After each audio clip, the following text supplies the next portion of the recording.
जय माता दी। मेरे सभी प्यारे दोस्तों, मैं लक्ष्मी शर्मा बड़ों को चरण स्पर्श, छोटों को प्यार और बराबर वालों को दिल से नमस्कार करती हूँ।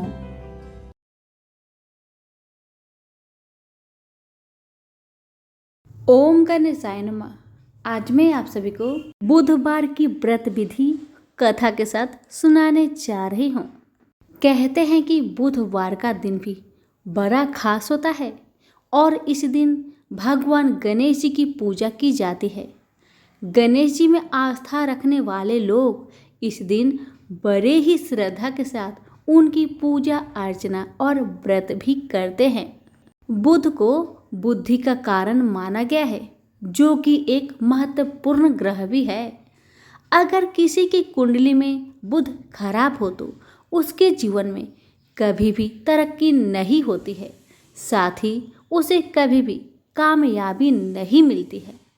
बुध को व्यापार और बहन बेटी का कारक भी माना जाता है। इस दिन भगवान गणेश का दिन होता है, जो कि बुद्धि के देवता माने जाते हैं, जो अपने भक्तों के सभी विघ्न बाधाओं को हरण कर लेते हैं। इसलिए उन्हें विघ्नहर्ता भी कहा जाता है। अगर कोई इनका सच्चे मन से पूजन करे तो उनको जीवन में धन और सुख समृद्धि की कभी कमी नहीं रहती। इस व्रत को करने से आपके अन्न के भंडार कभी खाली नहीं होते। भगवान गणेश, जिन्हें विघ्नहर्ता भी कहा जाता है, उनकी पूजा अर्चना करने से जीवन के सभी दुख दूर हो जाते हैं। इस दिन व्रत रखने का भी विधान है।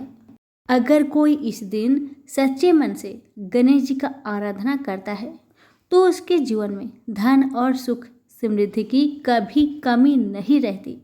यदि आपका कमाया हुआ धन व्यर्थ जा रहा है तो बुधवार का व्रत अवश्य करें, इससे आपको लाभ मिलेगा। बुधवार व्रत की पूजन विधि। गणेश जी की पूजा करने से पहले संकल्प ले, क्योंकि किसी भी पूजा को शुरू करने से पहले संकल्प लेना आवश्यक होता है। बुधवार के व्रत को 7, 21 या 45 बुधवार तक किया जाना चाहिए और इसकी शुरुआत महीने के शुक्ल पक्ष से करना चाहिए। आपको बता दें कि किसी भी व्रत की शुरुआत पितृ पक्ष या कृष्ण पक्ष में नहीं करनी चाहिए। बुधवार को सुबह स्नान ध्यान से निवृत्त होकर सबसे पहले तांबे के पात्र में भगवान गणेश जी की मूर्ति स्थापित करें। पूजा के लिए पूर्व दिशा की ओर मुख करना शुभ होता है। यदि पूर्व दिशा में मुख करना संभव न हो तो आप उत्तर दिशा की ओर मुख करके भी पूजा की शुरुआत कर सकते हैं। आसन पर बैठकर भगवान गणेश जी की फूल, धूप, दीप, कपूर, चंदन से पूजा अर्चना करें। मान्यता है कि पूजा में दुभ यानी ध्रुवा अर्पित करना बहुत शुभ होता है। इसके बाद गणेश जी को मोदक अर्पित करें और इसके बाद ओम गंग गणपते नमः मंत्र का 108 बार जाप करें। बुधवार व्रत के नियम। बुधवार के व्रत में नमक खाने से परहेज करना चाहिए। साथ ही बुधवार के दिन गणेश जी को घी और गुड़ का भोग लगाए और इस भोग को गाय को खिलाए। बुधवार व्रत की कथा पढ़े या फिर सुने और फिर आरती भी करें। मान्यता है कि बुधवार के व्रत में हरे रंग के वस्त्र पहनना बहुत शुभ होता है। गणेश जी को हरा रंग अति प्रिय है, इसलिए बुधवार के दिन हरे रंग के कपड़े पहनना उचित रहता है। अब सुनिए गणेश भगवान की कथा। तो सभी मिलकर बोलिए गणेश भगवान की जय हो। कथा। एक समय की बात है, एक साहूकार अपनी पत्नी को लाने के लिए ससुराल गया। कुछ दिन रहने के बाद उसने अपनी पत्नी के साथ अपने घर आने के बारे में सोचा। दुर्भाग्य से जिस दिन उसने सोचा उस दिन बुधवार का दिन था। जामाई ने अपने सास ससुर से कहा कि मैं अपनी पत्नी को आज विदा कराकर ले जाना चाहता हूँ, लेकिन सास ससुर ने कहा, बेटा आज बुधवार का दिन है, जो कि किसी कार्य के हेतु शुभ नहीं माना जाता। इसलिए दामाद जी आज का दिन छोड़कर आप कोई और दिन अपनी पत्नी को लेकर चले जाइए, हम खुशी खुशी विदा कर देंगे। लेकिन दामाद नहीं माना। तो साहूकार अपनी पत्नी के साथ अपने घर के लिए प्रस्थान किया। रास्ते में साहूकार की पत्नी को बहुत जोरों से प्यास लगी। उसने साहूकार से कहा, मुझे जोरों से प्यास लगी है। तब साहूकार ने कहा कि तुम बैलगाड़ी में बैठो, मैं देखता हूँ कहाँ पानी मिलता है, वहाँ से पानी लेकर आता हूँ, तुम यहाँ से कहीं जाना मत। इतना कहकर साहूकार पानी लेने गया। पानी लेकर जब वह वापस लौट रहा था तो उसने क्या देखा कि उसकी शक्ल का एक आदमी उसके पत्नी के पास बैठकर खूब बातें कर रहा है और पत्नी को पानी पिला रहा है। यह देखकर साहूकार बहुत क्रोधित और आश्चर्य भी हुआ कि हूबहू उसके जैसा चेहरा। साहूकार तुरंत जाकर उस पुरुष से पूछा कि तुम कौन हो? तब उसने कहा, मैं तो साहूकार हूँ। और फिर दोनों के बीच झगड़ा शुरू हो गया, क्योंकि दोनों एक ही बात कह रहे थे कि मैं असली साहूकार हूँ तो मैं असली साहूकार हूँ। इसी एक बात को लेकर दोनों में झगड़ा हो गया और वहाँ के कुछ लोग और सिपाही भी आ गए, जिन्होंने उस स्त्री से पूछा कि तुम बताओ तुम्हारा पति कौन है। तब वो स्त्री इसका उत्तर न दे सकी, क्योंकि दोनों के चेहरे एक जैसे मिलते जुलते थे, जिस कारण से साहूकार ने भी अपने असली पति को पहचान ना सकी। अब ये देखकर साहूकार बहुत दुखी हुआ और दुखी मन से भगवान को याद करने लगा और कहने लगा, हे प्रभु, ये आपकी कैसी लीला है। साहूकार के इतना कहते ही तभी आकाशवाणी हुई और आवाज आई, अरे मूर्ख, आज बुधवार का दिन था, तब भी तूने आज ही गमन किया। ये सब तो भगवान बुद्ध देव का प्रकोप से हो रहा है, वो तुझसे रूठ गए हैं। तब साहूकार ने भगवान बुद्ध देव से क्षमा याचना की और कहा, आइंदा से ऐसी गलती मैं कभी नहीं करूँगा, मुझे क्षमा कर दीजिए भगवान। इतना सुनते ही तब वो आकाशवाणी समाप्त हो गई और इंसान के रूप में आए बुद्ध देव ही अदृश्य हो गए। और फिर साहूकार अपनी पत्नी के संग खुशी खुशी अपने घर को आया और भगवान बुद्ध देव की पूजा की। जो भी इस व्रत कथा को सुनता है उसको बुधवार की यात्रा करने का पाप नहीं लगता। तो सभी मिलकर बोलिए, बुद्ध देव की जय हो। एक अन्य कथा के अनुसार समतापुर नगर में मधुसूदन नाम का एक व्यक्ति रहता था। वह बहुत ही धनवान था। मधुसूदन का विवाह बलरामपुर नगर की सुंदर और गुणवती लड़की संगीता से हुआ था। एक बार मधुसूदन अपनी पत्नी को लेने बुधवार के दिन बलरामपुर गया। मधुसूदन ने पत्नी के माता पिता से संगीता को विदा कराने के लिए कहा। माता पिता बोले, बेटा, आज बुधवार का दिन है, बुधवार को किसी भी शुभ कार्य के लिए यात्रा नहीं करनी चाहिए। लेकिन मधुसूदन नहीं माना। उसने ऐसी शुभ अशुभ की बातें को नहीं मानने की बात कही और बहुत आग्रह करने पर संगीता के माता पिता ने विवश होकर उन दोनों को विदा कर दिया। अब दोनों ने बैलगाड़ी से यात्रा प्रारंभ की। 2 कोस की यात्रा बाद उसकी गाड़ी का एक पहिया टूट गया। वहाँ से दोनों ने पैदल ही यात्रा शुरू किया। रास्ते में संगीता को जोरों की प्यास लगी। मधुसूदन उसे एक पेड़ के नीचे बैठाकर जल लेने चला।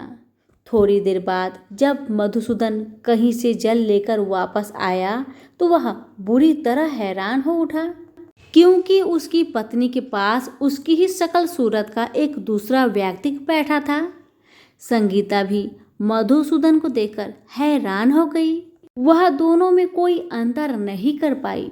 मधुसूदन ने उस व्यक्ति से पूछा, तुम कौन हो और मेरी पत्नी के पास क्यों बैठे हो? मधुसूदन की बात सुनकर उस व्यक्ति ने कहा, अरे भाई, यह मेरी पत्नी संगीता है।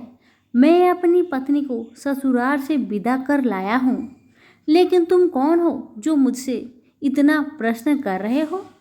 मधुसूदन ने लगभग चीखते हुए कहा, तुम जरूर कोई चोर या ठग हो। यह मेरी पत्नी संगीता है। मैं इसे पेड़ के नीचे बैठाकर जल लेने गया था। इस पर उस व्यक्ति ने कहा, अरे भाई, झूठ तो तुम बोल रहे हो। संगीता को प्यास लगने पर जल लेने तो मैं गया था। मैंने तो जल लाकर अपनी पत्नी को पिला भी दिया है। अब तुम चुपचाप यहाँ से चलते बनो, नहीं तो किसी सिपाहियों को बुलाकर तुम्हें पकड़वा दूंगा। दोनों एक दूसरे से लड़ने लगे। उन्हें लड़ते देख बहुत से लोग वहाँ एकत्र हो गए। नगर के कुछ सिपाही भी वहाँ आ गए। सिपाही ने उन दोनों को पकड़कर राजा के पास ले गए और सारी कहानी सुनकर राजा भी कोई निर्णय नहीं कर पाया। संगीता भी उन दोनों में से अपने वास्तविक पति को नहीं पहचान पा रही थी। राजा ने दोनों को कारागार में डाल देने के लिए कहा। राजा के फैसले पर असली मधुसूदन भयभीत हो उठा। तभी आकाशवाणी हुई, मधुसूदन, तूने संगीता के माता पिता की बात नहीं मानी और बुधवार के दिन अपने ससुराल से प्रस्थान किया।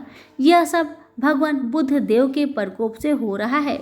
मधुसूदन ने भगवान बुद्ध देव से प्रार्थना की, हे भगवान बुद्ध देव, मुझे क्षमा कर दीजिए, मुझसे बहुत बड़ी गलती हुई। भविष्य में अब कभी बुधवार के दिन मैं यात्रा नहीं करूँगा और सदैव बुधवार को आपका व्रत किया करूँगा। मधुसूदन की प्रार्थना करने से भगवान बुद्ध देव ने उसे क्षमा कर दिया। तभी दूसरा व्यक्ति राजा के सामने से गायब हो गया। राजा और दूसरे लोग इस चमत्कार को देख हैरान हो गए। भगवान बुद्ध देव की इस अनुकंपा से राजा ने मधुसूदन और उसकी पत्नी को सम्मानपूर्वक विदा किया। कुछ दूर चलने पर रास्ते में उन्हें बैलगाड़ी मिल गई। बैलगाड़ी का टूटा हुआ पहिया भी जुड़ा हुआ था। दोनों उसमें बैठकर समदापुर की ओर चल दिए। मधुसूदन और उसकी पत्नी संगीता दोनों बुधवार को व्रत करते हुए आनंदपूर्वक जीवन यापन करने लगे। भगवान बुद्ध देव की अनुकंपा से ही उनके घर में धन संपत्ति की वर्षा होने लगी। जल्दी ही उन्हें जीवन में खुशियां ही खुशियां भर गई। बुधवार का व्रत करने से स्त्री पुरुषों के जीवन में सभी मंगल कामनाएं पूरी होती है और व्रत करने वाले को बुधवार के दिन किसी आवश्यक काम से यात्रा करने पर कोई कष्ट नहीं मिलता। सभी प्रेम से बोलिए, बुद्ध देवता की जय हो, गणेश महाराज की जय हो। अब सुनिए बुधवार की आरती। जय गणेश जय गणेश जय गणेश देवा, माता जाकी पार्वती पिता महादेवा, एक दंत दयावंत चार भुजाधारी, माथे सिंदूर सोहे मूस की सवारी, पान चढ़े फूल चढ़े और चढ़े मेवा, लड्डुअन का भोग लगे संत करे सेवा। जय गणेश जय गणेश जय गणेश देवा, माता जाकी पार्वती पिता महादेवा, अंधन को आँख देते कोढ़िन को काया, भाजन को पुत्र देते निर्धन को माया, सूर्य श्याम शरण आए सफल की जो सेवा। जय गणेश जय गणेश जय गणेश देवा, माता जाकी पार्वती पिता महादेवा, दीनन की लाज रखो शंभु की सत्कारी, कामना को पूर्ण करो जय बलिहारी। प्रेम से बोले गणेश भगवान की जय हो। अब जानिए बुधवार के दिन किन बातों का ध्यान विशेष तरीके से रखना चाहिए। बुधवार के दिन किसी से उधार लेन देन नहीं करना चाहिए। इस दिन उधार लेन देन करने से संचित धन में कमी आती है। महिलाओं को बुधवार के दिन हरे वस्त्र, हरे रंग की चूड़ियाँ पहनना चाहिए। इस दिन मेहंदी लगाना भी सुहाग के लिए शुभ होता है। बुधवार के दिन भूलकर भी किसी किन्नर का अपमान न करें। इस दिन अगर रास्ते में कोई किन्नर दिख जाए तो उन्हें पैसे या श्रृंगार की सामग्री दान करें। बुधवार के दिन पान न खाएं। इस दिन पान खाने से धन की हानि होती है। इस दिन को दूध जलाने का काम नहीं करना चाहिए, जैसे खीर बनाना, दूध उबालना आदि। इस दिन किसी भी कन्या का अपमान नहीं करना चाहिए। अब जानिए बुधवार व्रत उद्यापन विधि। 7:21 या 45 जितना आपने व्रत शुरू करने के समय संकल्प लिया था, उतने व्रत को पूरे होने के बाद 8वें, 22वें या 46वें बुधवार को उद्यापन करें। प्रातःकाल स्नान कर हरा वस्त्र धारण करें। पूजा गृह को स्वच्छ कर शुद्ध कर ले। सभी पूजन सामग्री एकत्रित कर ले। लकड़ी की चौकी पर हरा वस्त्र बिछाए और बुध देव की प्रतिमा स्थापित करे। कांसे के पात्र में जल भरकर रखे। सामने आसन पर बैठकर पूजन करे। सर्वप्रथम हाथ में जल लेकर मंत्र द्वारा अपने ऊपर जल छिड़के। इसके पश्चात पूजा की सामग्री और आसन को भी मंत्र उच्चारण के साथ जल छिड़ककर शुद्ध कर ले।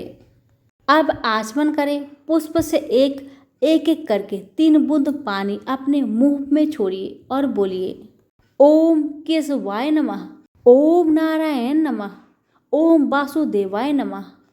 फिर ओम ऋषिकेशाय नमः कहते हुए हाथों को खोले और अंगूठे के मूल से होठों को पोंछकर हाथों को धो ले। इसके बाद सबसे पहले गणेश जी का पूजन पंच उपचार विधि से धूप दीप पुष्प गंध एवं नवद से करें। चौकी के पास ही किसी पात्र में गणेश जी की मूर्ति रखकर पूजन करें। अब हाथ में जल, अक्षत, पान का पत्ता, सुपारी और सिक्का लेकर भगवान का ध्यान करें और सभी वस्तु बुध देव के पास छोड़ दे। दोनों हाथ जोड़कर बुध देव का ध्यान करें। दीपक दिखाए। आप भगवान को अपने श्रद्धानुसार दक्षिणा अर्पित करें। इसके बाद हवन कुंड में आम की समाधि सजाए।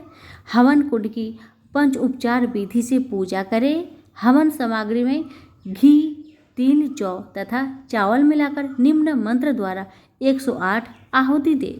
इसके बाद एक थाली या आरती के पात्र में दीपक तथा कपूर प्रज्वलित कर बुध देव की आरती करें। अब 21 ब्राह्मणों को यथाशक्ति भोजन कराए और दक्षिणा दे। तत्पश्चात स्वयं भोजन करे। सभी प्रेम से बोलिए बुध देव की जय हो, गणेश महाराज की जय हो।